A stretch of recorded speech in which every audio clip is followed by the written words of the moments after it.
worship music နဲ့ pop worship ကဘာကွာတာလဲ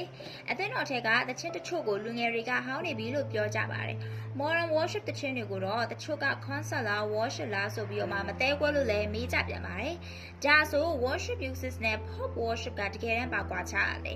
worship music ဆိုတာကကောပါလေ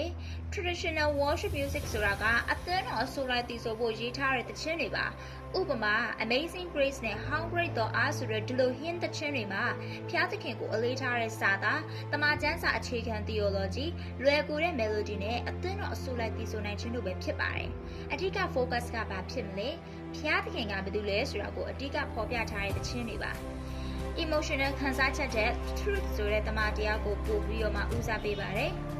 pop worship ဆိုတာကကောပါလေ pop worship ဆိုတာက modern pop style နဲ့ worship content တို့ကိုပေါင်းစပ်ထားတဲ့သချင်းတွေပါဥပမာ ocean နဲ့ what a beautiful name ဆိုတဲ့ hill sound worship တွေမှာတွေ့ရမှာဖြစ်ပါတယ်အဲ့ဒီထဲမှာပါဝင်တဲ့အဓိကအရာတွေကတော့ emotional build up personal language ID တို့ကိုပေါင်းစပ်ပြီးတော့မှ band arrangement နဲ့ concert like atmosphere တို့ကိုတွေ့ရမှာဖြစ်ပါတယ်အဓိက focus ကတော့ဖျားသခင်နဲ့ကျမတို့ရဲ့ကြားထဲမှာထိတွေ့ခံစားရတဲ့အတွေ့အကြုံတွေဘာတွေဖြစ်မလဲဆိုတော့ကိုရေးသားထားတဲ့သချင်းတွေပါ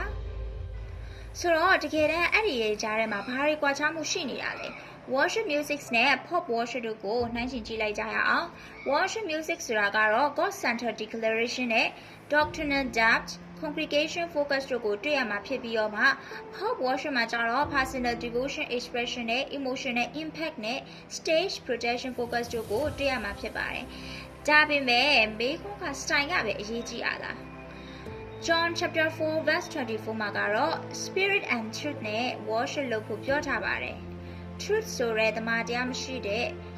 emotional ခံစားချက်ကအန္တရာယ်ရှိတယ်လို့ emotional ခံစားချက်မရှိတဲ့ truth ဆိုတဲ့တမန်တရားကလည်းအသက်မရှိနိုင်ပါဘူးဒါဆိုအဓိကပြဿနာကဘာတွေဖြစ်သွားနိုင်တယ်လဲပြဿနာတွေကတော့ pop worship ရဲ့ပြဿနာက self centered ဖြစ်သွားနိုင်တယ် experience ကို doctrine ထက်ပိုပြီးဦးစားပေးသွားနိုင်တာမျိုး worship ကနေ performance ဖြစ်သွားတာမျိုးတွေလည်းဖြစ်သွားတတ်ပါတယ် traditional worship တွေနဲ့ကလည်းဒီလိုမျိုးပါပဲ heart ဆိုတဲ့နှလုံးသားမပါဘဲနဲ့ traditional ဖြစ်သွားနိုင်တယ်လို့ traditional နောက်ကိုပဲလိုက်လုပ်မိသွားတာမျိုးလည်းဖြစ်သွားနိုင်ပါတယ်ဒါကြောင့်မလို့အဓိကအနှစ်ချုပ်အနေနဲ့ကတော့ worship ဆိုတာက style မဟုတ်ပါဘူး worship ကဘယ်သူ့ကိုဘုံတော်ထင်ရှားစေရလဲ